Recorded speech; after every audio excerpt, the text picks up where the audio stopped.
Merci de m'avoir invité. Euh, Nous, en dermatologie et plus particulièrement dans le mélanome, on n'a pas eu un grand ASCO cette année, mais il y a quand même quelques nouvelles qui m'ont semblé intéressantes à partager. Donc, c'est vous qui passez les diapos, c'est Oui, moi? oui, oui, c'est C'est vous, moi. d'accord.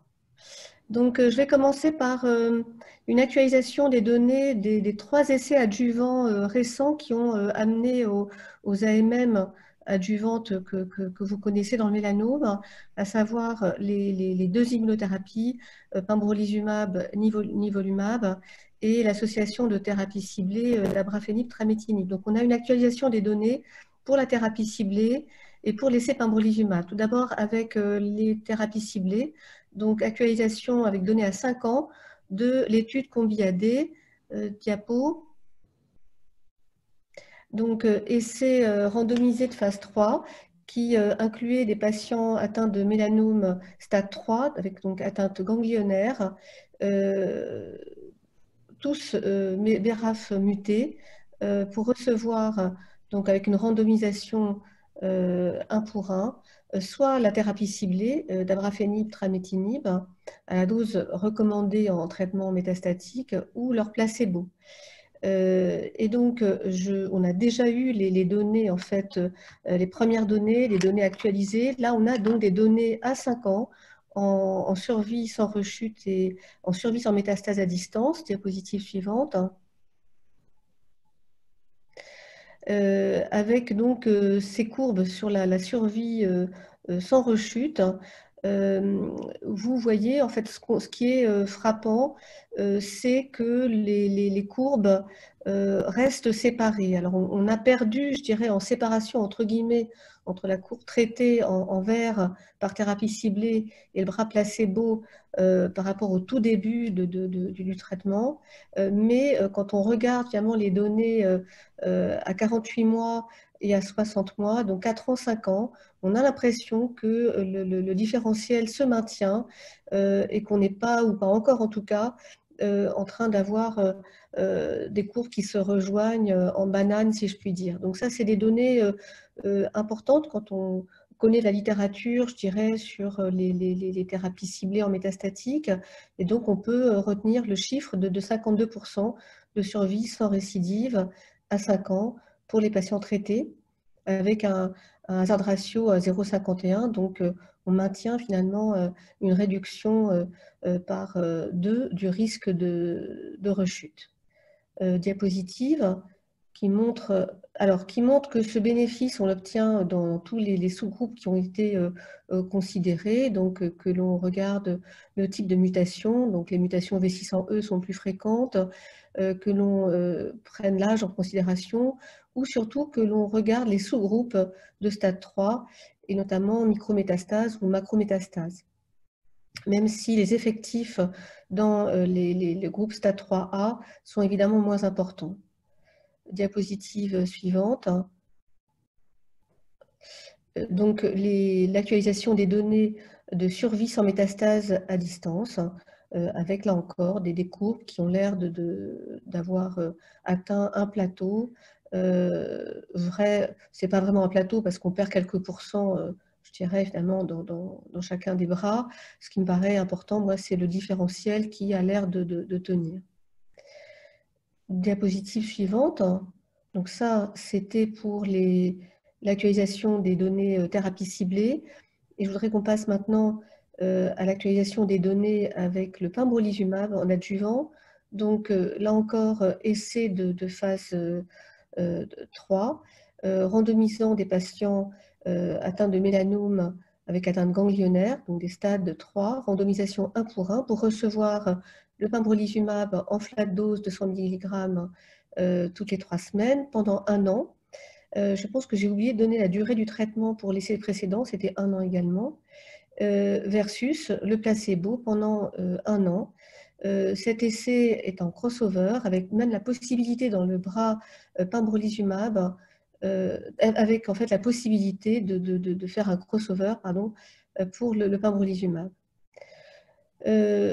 Donc, dans cet essai, là, tous les génotypes sont inclus, qu'il s'agisse des patients BRAF mutés ou non mutés. 1000 patients environ randomisés. Diapositive. Donc on sait que cet essai était positif et on a maintenant l'actualisation à 3 ans de la survie sans récidive et l'on voit en fait un taux de survie de survivants sans récidive de plus de 60% à 3 ans versus 44% pour le groupe placebo. Et donc un hazard ratio à 0,56 qui reste très significatif en faveur du pembrolizumab. Et peut-être à noter les courbes, on voit que, et ça on connaît bien ce profil de courbes avec les immunothérapies, ça diffère de ce qu'on a vu tout à l'heure avec les thérapies ciblées, ça démarre moins fort, on tarde un petit peu à avoir le bénéfice initialement, et puis les courbes se séparent et on semble se séparer de plus en plus, en tout cas maintiennent très clairement un beau différentiel. Pour la première fois, diapositive suivante, on a eu des données, alors avant ces données, eh bien là encore, on voit un bénéfice finalement, quel que soit le sous-groupe de patients PDL1+, PDL1-, quel que soit le stade de 3, et qu'il s'agisse en fait de la classification AJCC7 ou la nouvelle classification AJCC8, vous savez que ces essais adjuvants ont été finalement réalisés sur la base de la classification AJCC7 et stratifiés notamment sur cette classification, et qu'à peine avait-on les données de ces essais qu'on a changé de classification. Et donc on a, je dirais, obtenu des données post-hoc pour pouvoir transposer un peu ces données. Et on voit que le bénéfice, finalement, se voit dans les différents sous-groupes, à la réserve qu'il y a peu de malades. On voit bien, notamment dans le groupe stade 3A de la classification AJCC8, vous voyez en fait très, très peu de patients dans ce sous-groupe de patients. Diapositive, on va voir les... alors, je ne sais pas si vous le voyez, moi je ne le vois pas à cause des portraits, mais vous voyez en fait sur la droite l'incidence enfin, l'incidence cumulative des métastases à distance, en rouge dans le bras pembro et en bleu dans le bras placebo. Et vous voyez en fait une différence très significative. Donc c'est des données présentées, en fait, obtenues pour la première fois, ces données sur la survie sans métastase à distance, ce qui est évidemment très important. À gauche, vous voyez en fait les modalités de rechute des patients. Et on voit en fait que dans le bras pembrolizumab, il y a un peu plus de 10%, 13% des patients qui vont rechuter sous la forme de métastases locorégionales seulement, et les autres sous la forme de métastases à distance ou les deux. Donc je pense que j'ai fini sur le commentaire de ces deux études. Diapositive, s'il vous plaît. Voilà. Je ne vais pas rappeler les données de toxicité parce qu'il n'y a rien de nouveau. Non, je veux bien que vous reveniez sur ce petit poster là, le poster que j'avais affiché, voilà, qui sont une actualisation des données de l'essai Opacine Néo. Donc, alors les dermatologues, maintenant qu'ils ont des traitements efficaces, eh bien, commencent à avoir des données sur les traitements néoadjuvants. Pas beaucoup de données, mais des données avec les anti-PD1 seuls et surtout avec la combinaison d'anti-CTLA4 et d'anti-PD1. Et c'est essentiellement d'ailleurs l'équipe de Christian Blanc aux Pays-Bas avec Georgina Long aux États-Unis qui ont travaillé là-dessus. Ici, donc l'essai Opacine Néo est un petit essai d'un peu moins de 90 patients atteints de stade 3 avec des ganglions visibles échographiquement ou palpables, qui avaient été randomisés pour recevoir soit une association d'IPI niveau avec 2 doses différentes, IPI faible dose, IPI 1 niveau 3, ou l'inverse, ou bien en fait une séquence d'IPI niveau. On avait déjà eu les résultats de ces données qui, je dirais sans pouvoir réellement conclure, car même si l'essai est randomisé, les effectifs ne sont pas tels qu'on puisse conclure à des différences significatives, mais malgré tout, on avait clairement l'impression que l'association était beaucoup plus efficace en termes de taux de réponse pathologique complète par rapport à la séquence. L'association avec IPI1 niveau 3 étant moins toxique, et ça on le savait des études en métastatique, que l'association IPI3 niveau 1. Et ce que je voulais montrer ici, c'était les résultats de survie sans récidive, tout patient poulé, sur les patients en réponse pathologique complète ou presque complète, avec à 2 ans 96% qui sont indemnes de rechute, ce qui est, à mon sens, assez impressionnant. Donc à suivre, mais je pense qu'en fait, le traitement néoadjuvant par Ipi-Nivo a probablement beaucoup d'avenir chez nos malades. Diapositive. Diapositive, s'il vous plaît. Voilà, donc je quitte l'adjuvant, néoadjuvant pour revenir aux patients métastatiques et avec les 2 études qu'on va voir là, les patients qui finalement rechutent après un échec d'anti-PD1, qu'il s'agisse d'un anti-PD1 donné en adjuvant ou d'un anti-PD1 donné en métastatique, qu'est-ce qu'on fait? Qu'est-ce qu'on fait en dehors, bien sûr, quand on peut, et il faut le faire autant qu'on peut, en dehors d'un essai clinique, qu'est-ce qu'on peut faire? Est-ce qu'on a intérêt, alors évidemment, quand les patients sont des RAF mutés et qui n'ont pas reçu une thérapie ciblée, il y a la solution des thérapies ciblées, mais pour les autres, ou pour ceux qui ont déjà reçu une thérapie ciblée, eh bien, est-ce qu'on a intérêt à donner de l'ipilimumab seul ou une association d'ipilimumab toujours en association à un anti-PD1 malgré la résistance à l'anti-PD1. Donc c'est ce que essaye d'étudier cet essai rétrospectif multicentrique qui a colligé les données de 355 malades dans le monde entier. On a participé d'ailleurs à cette étude. Diapositive suivante. Diapositive suivante. Donc voilà, il faut bien ne pas se... Non, je veux bien la précédente. Je veux bien insister, diapositive précédente, sur le fait qu'il ne s'agit pas d'une randomisation. Et c'est toute la limite de ces résultats. Voilà, on constate que certains malades ont été traités par monothérapie puis d'autres par la bithérapie. Et pour se convaincre que l'essai n'est pas randomisé, diapo, vous voyez en fait que les populations n'ont rien à voir. Elles diffèrent en termes d'âge. On a plutôt eu tendance à mettre les patients les plus jeunes avec l'association plus toxique, à mettre les patients je dirais, les mieux portants eh bien, dans le bras le plus toxique. On a plutôt réservé l'association, on a plutôt été plus dans l'association chez les patients avec atteinte cérébrale, puisqu'on connaît la valeur de l'adjonction d'ipilimumab sur les métastases cérébrales, et puis également une divergence selon les pays, les Australiens ayant été les plus pushy en termes d'association. Diapositive.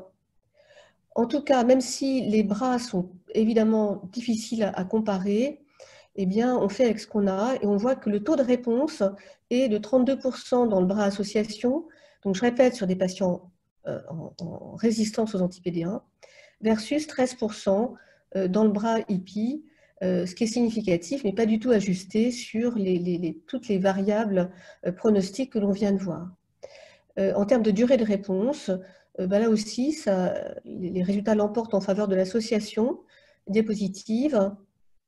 Et on voit que c'est également le cas sur la survie globale, avec une médiane de survie globale à 20 mois versus 8 pour l'IPI.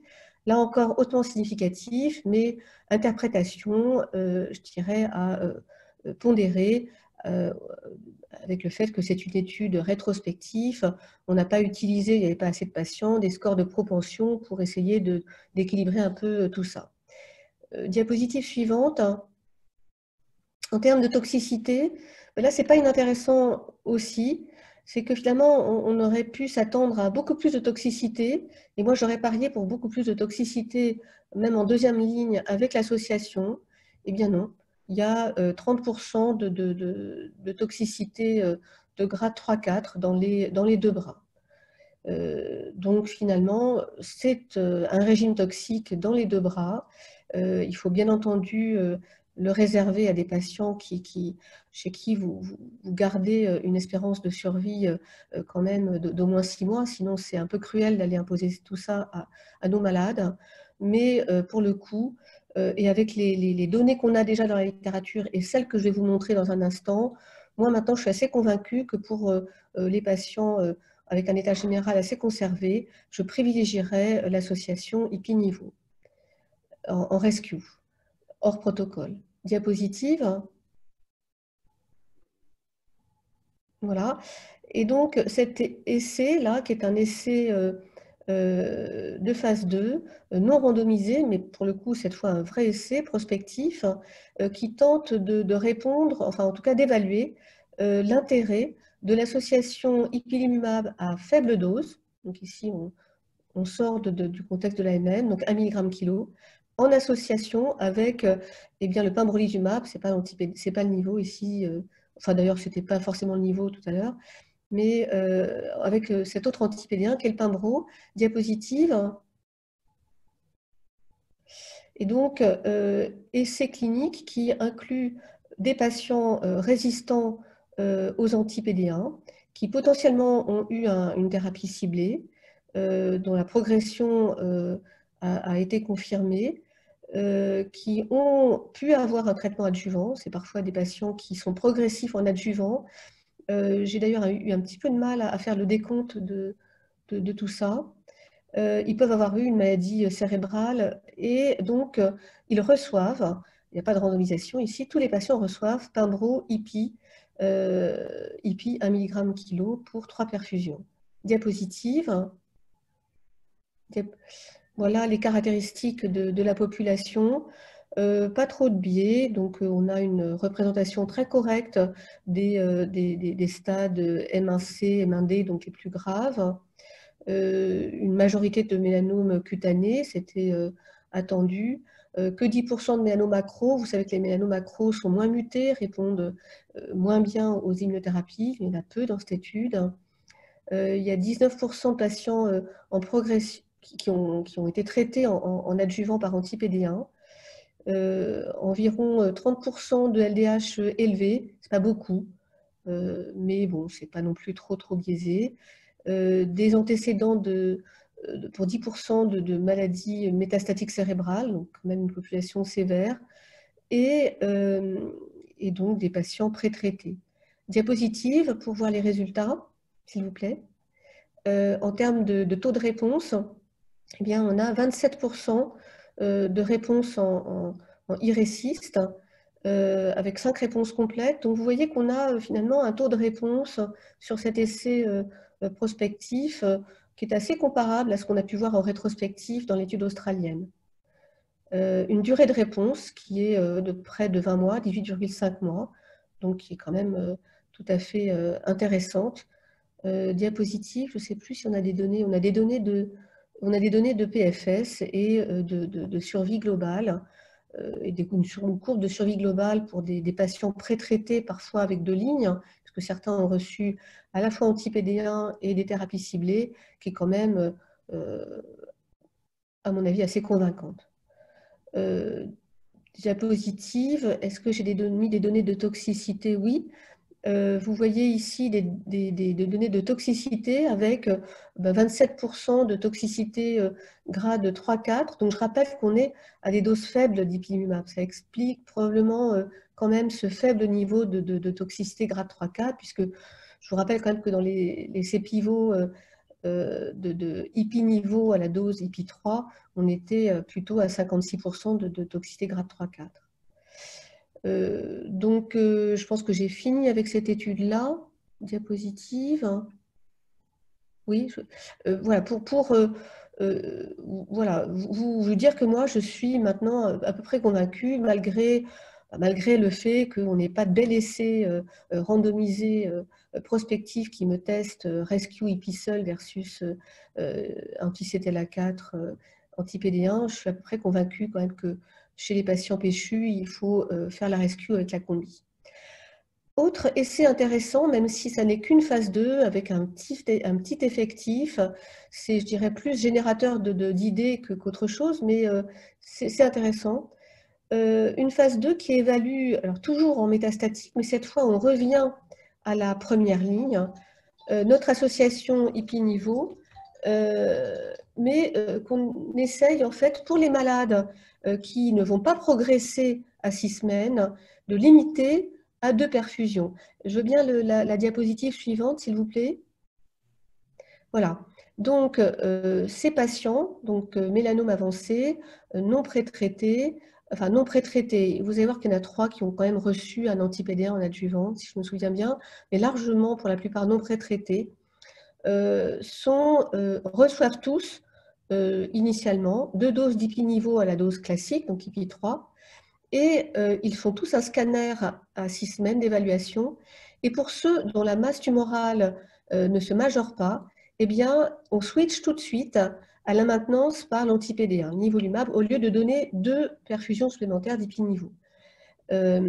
Pour ceux dont la masse tumorale grossit de plus de 4%, eh bien, ils reçoivent du coup les 2 perfusions additionnelles d'IPI-Nivo. Et tous font leur scanner à 12 semaines, diapositive. Alors, les caractéristiques de la population, donc c'est 60 malades, donc encore une fois, c'est pas beaucoup de malades, ça va être évidemment juste très générateur de nouvelles idées. Ce qui m'apparaît, c'est une population, je dirais, assez classique, je dirais, en termes de population sévère, de patients stade 4, 4C, 4T, avec des métacérébrales. 16%, c'est même plutôt une population sévère d'ailleurs, hein. Près de 40% de LDH élevé. Par contre, ce qui est remarquable, c'est qu'on a 26%, 16 patients qui ont un mélanome muqueux. Là encore, c'est des malades qui, généralement, sont d'ailleurs maintenant récusés de tous nos essais, ce qui est bien dommage, parce qu'ils répondent moins bien aux immunothérapies. Diapositive, donc ça c'était un petit aparté. Voilà les résultats. Et donc, voilà les taux de réponse à 6 semaines. 68% dans le bras qui a soit vu la masse tumorale diminuer, soit en tout cas ne l'a pas vu se majorer, qui sont au minimum stabilisés, et 32% continuent de voir leur masse tumorale, leur tumeur progresser. Eh bien, ce qui va être également remarquable, je ne sais pas si c'est dans cette diapositive ou la suivante, c'est que dans ces 32%, malgré l'adjonction de 2 cures de IPI-Nivo supplémentaires, eh bien, ils ne vont pas se mettre en réponse à l'évaluation à 12 semaines. Je pense que ça doit être dans la prochaine diapo. Ou alors c'est déjà... diapositive suivante, hein. Vous m'entendez? Diapo suivante? Oui, voilà. Donc, alors là, on voit... Non, pardon, c'est bon. Je veux bien les taux de réponse. La précédente, s'il vous plaît. Voilà. Vous voyez le taux de réponse que je vous ai encadré en rouge, le meilleur taux de réponse, tout groupe confondu, cette fois on a tout poulé, qui est de 57%, qui est assez, je dirais, comparable à ce qu'on a vu dans les essais pivots avec l'IPI-Nivo, qu'il s'agisse de la BMS 67 ou la BMS 69. Diapositive, je pense qu'on a des schémas de survie sans progression, de survie globale, avec une médiane qui n'est pas atteinte, une très belle courbe de survie globale qui suggère, évidemment ce n'est pas une démonstration très clear-cut, mais qui suggère, puisqu'en fait on a une majorité de patients qui étaient dans le groupe 1, 62%, eh bien qu'on n'a pas perdu en survie en arrêtant l'IPI-Nivo au bout de 2 cures. Tout ça est évidemment à prendre avec des pincettes, c'est peu de malades, c'est difficile de conclure au caractère significatif, on ne peut pas. C'est plutôt générateur de nouvelles idées. C'est également quand même intéressant je pense en RCP, quand on a des discussions un peu difficiles sur des poursuites de traitement, sur des malades fatigués, où on se dit, alors voilà, est-ce qu'on a vraiment laissé ses chances à l'IPI-Niveau? On a risqué des toxicités? Est-ce qu'il faut... le patient est vraiment maintenant très fatigué? Je pense que ça peut quand même nous aider pour discuter d'un certain nombre de dossiers. En tout cas, la diapositive suivante, ce qui est intéressant aussi, c'est les données de safety de cette étude. Alors je les ai...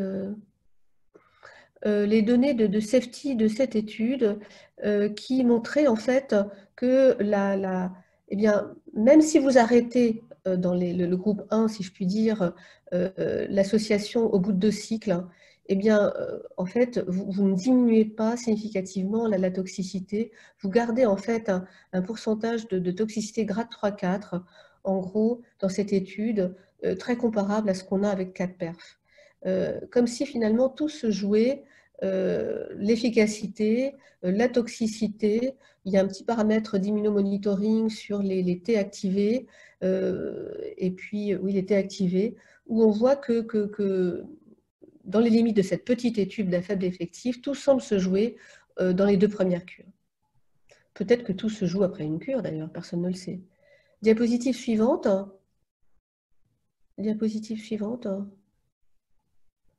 Alors là, juste une petite parenthèse, on insiste beaucoup sur je dirais la valeur de la réponse radiologique complète, clinico-radiologique complète. On n'avait pas beaucoup de données avec les TEP scanners, et là on a un poster qui est une étude rétrospective australienne qui montre que d'atteindre une réponse métabolique complète, ça vous met clairement très très en haut et très en plateau sur la courbe de survie. C'est la courbe, sur le schéma encadré, c'est la courbe qui est tout en haut. Je le montre parce qu'en fait, on n'a pas beaucoup de données comme ça. Et à un moment où on réfléchit beaucoup, et on fait d'ailleurs des arrêts de traitement, et où d'ailleurs vont être publiées dans le courant de l'année 2020 des nouvelles recommandations européennes sur les arrêts de traitement en cas de réponse partielle, en cas de réponse complète, c'est certainement des données intéressantes et qu'il faudra en fait continuer à générer, je pense. Alors, je vais finir avec la dernière communication qui m'a intéressée, qui sont des données biologiques présentées par Jessica Hassel en Allemagne. En fait, j'ai trouvé que l'année 2020 avait été marquée par un intérêt assez vif, me semble-t-il, des immunologistes vis-à-vis d'un des autres acteurs de la réponse immune, qui sont les lymphocytes B. On a tous vu passer les papiers sur les organes lymphoïdes tertiaires dans un certain nombre de tumeurs. Là, l'auteur s'est intéressé à la présence d'auto-anticorps dans le sérum des patients qui vont être mis sous anti-PD1 ou combinaison d'anti-PD1 et anti-CTLA4. Diapositive suivante. Mais elle ne se contente pas de regarder la présence d'auto-anticorps, je dirais, qu'on regarde en routine dans le bilan de maladies auto-immunes. Elle a travaillé avec des immunologistes sur un panel de plus de 800 antigènes, un travail in silico important au préalable, 800 antigènes vis-à-vis desquels elle recherche une réponse anticorps avec la technologie Luminex. Alors, je vais passer sur l'analyse bioinfo qu'on comprendra mieux quand le papier sera publié, mais je dirais les résultats de son analyse, diapositive suivante. Donc ça, c'était, je dirais, pour montrer finalement que ces antigènes générateurs de réponses anticorps potentielles, ils n'ont pas choisi n'importe comment, ils ont pris des molécules de protéines impliquées dans la réponse immune, innée, adaptative, impliquées dans certaines voies de signalisation, etc., ou des antigènes tumoraux. Donc une couverture assez large de différents pathways. Diapositive. Diapo. Et donc, ça, c'est une représentation de leur de leurs données qui, en fait, qui sont résumées en fait, pour certains anticorps, parce qu'ils exemplifient. Donc, ils trouvent clairement, diapositive suivante, ils trouvent très clairement, je veux bien la dernière diapo si vous voulez bien, que certains auto-anticorps, par exemple, des auto-anticorps dirigés contre le facteur de transcription MITF, seraient dans leurs données, qui bien évidemment vont nécessiter des données de confirmation, associées à l'apparition d'une colite. Pour d'autres, eh bien, par exemple, la présence d'anticorps anti-MAGE-B4, eh bien, ils trouvent une association avec des données de survie.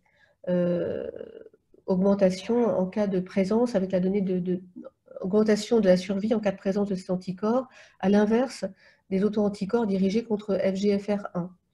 Donc, dans cette étude, ils avaient eu une petite cohorte de confirmation, donc une cohorte de confirmation allemande. Je pense en fait que c'est des données qui me paraissent extrêmement intéressantes à creuser, d'autant plus intéressantes qu'on est prêt, bien entendu, à, prendre beaucoup de risques, en tout cas beaucoup plus de risques chez des patients à les traiter par des combinaisons d'immunothérapie, notamment pour des patients en métastatique. Pour les patients en adjuvant, eh bien, on est toujours plus ennuyé, puisqu'en fait, ce sont des patients qui vont bien, qui pour certains ne rechuteront pas. Et donc, ben voilà, quand on voit apparaître le diabète de type 1 chez un patient en adjuvant, ben heureusement, ce n'est pas très fréquent, ou une myocardite létale, eh bien, c'est vrai qu'on n'est pas fier. On a évidemment au préalable pesé la balance bénéfice-risque avec les malades, mais si on pouvait avoir dans l'avenir des outils basés sur la présence d'auto-anticorps prédictifs de certaines toxicités, eh bien, je pense que ça serait extrêmement intéressant. Je pense que j'ai dû m'arrêter là, que j'ai dû dépasser mon temps d'ailleurs. Oui, c'était la dernière diapo, en effet. Alors, merci beaucoup. Déjà, c'était très complet. Alors, si vous avez des questions, c'est comme tout à l'heure, vous pouvez les poser par écrit s'il y en a sur le côté. On en prendra une ou deux maximum s'il y en a. En attendant, j'ai bien une question pour vous. Vous avez donc rapporté les données pour, même si effectivement pas extrêmement solide, sur l'association IP-niveau en deuxième ligne. Est-ce que finalement, faire un anti-PD-1, puis ensuite un anti-PD-1 et un anti-CTLA4, c'est pareil que faire la combo dès le début, ou est-ce qu'on va quand même pas perdre des patients en cours de route? Alors, je dirais que pour l'instant, la question se pose en métastatique, puisque en adjuvant, on n'a pas d'AMM et même pas encore de données solides pour l'association. On a même plutôt d'ailleurs des press releases euh, plutôt peut-être décevants, mais bon, on ne sait pas. Donc la question se pose en métastatique. Est-ce qu'il vaut mieux faire IPI-niveau direct ou faire un anti-PD1 et puis une rescue anti-PD1 et IPI? On n'a pas de réponse, je dirais, scientifique à la question. Le collègue qui discutait les abstracts que je vous ai montrés avait fait des espèces de calculs sophistiqués de sous-groupes et disait, bah, finalement, on retombe sur nos pattes. Moi, je ne suis pas sûre qu'on n'en laisse pas quelques-uns en route. Moi, personnellement, je dirais que chez des patients jeunes, en forme, j'ai plutôt tendance à donner l'association upfront. D'accord. Chez des patients jeunes, etc. Évidemment, pendant le Covid, on ne l'a pas fait, on l'a très peu fait pendant la période de confinement parce qu'on ne savait pas si nos malades auraient des places en réa. Donc, il y a quelques exceptions de temps en temps. Mais je suis, pour ma part, plutôt convaincue que quand on peut, il faut frapper fort. Voilà, à nuancer avec évidemment l'âge des malades, avec aussi je dirais les caractéristiques, un patient qui a des métastases purement cutanées, avec un taux de LDH normal, bah, peut-être qu'on n'a peut-être pas envie de prendre l'association d'emblée. Voilà. Est-ce que finalement l'IPI est remboursé en deuxième ligne en France ou pas du tout? Non. Ouais, c'est un autre problème. Non, il y a beaucoup de choses qui ne sont pas remboursées en France, hein. Donc effectivement, je ne vais pas rentrer dans ces débats-là. Je crois que, je dirais que les données maintenant sont quand même, depuis la présentation, ça sort de l'ASCO et on revient à l'ESMO de cet hiver, depuis la présentation des données à 5 ans de hippie niveau, avec les 52% de survivants à 5 ans. Je crois que, et moi je le vois à travers de la cohorte Melbas que je coordonne au niveau national, qui est représentatif des patients métastatiques. Il y a eu une espèce de bond de prescription d'IPI niveau, BRAF muté ou pas, quoi. Euh, donc effectivement, pour les uns, c'est remboursé, pour les autres, ça ne l'est pas. Je pense effectivement que quand vous êtes dans un gros centre, ben, probablement le volume de prescription, je dirais, l'IPI est à la charge de l'hôpital. En fait, c'est ça que ça veut dire. C'est pas une question c'est que l'IPI est à la charge de l'hôpital puisqu'elle est sortie de la liste en sus. Et donc, pour un hôpital qui fait peu de traitements, ben, c'est une catastrophe au niveau financier. Les gros centres, ouais, c'est sûr. Mm. Bon, mais merci d'avoir répondu à la question. Merci. Je sais pas, Natacha, si On n'a pas d'autres questions. Donc, merci encore. Bonne soirée. Et pour les participants, donc n'oubliez pas demain, on a une nouvelle session. Donc, exceptionnellement, il y a 3 localisations demain, Uro, ORL et Neuro-Onco. Voilà. Bonne fin de soirée à tout le monde. Bonne soirée à tous. À demain.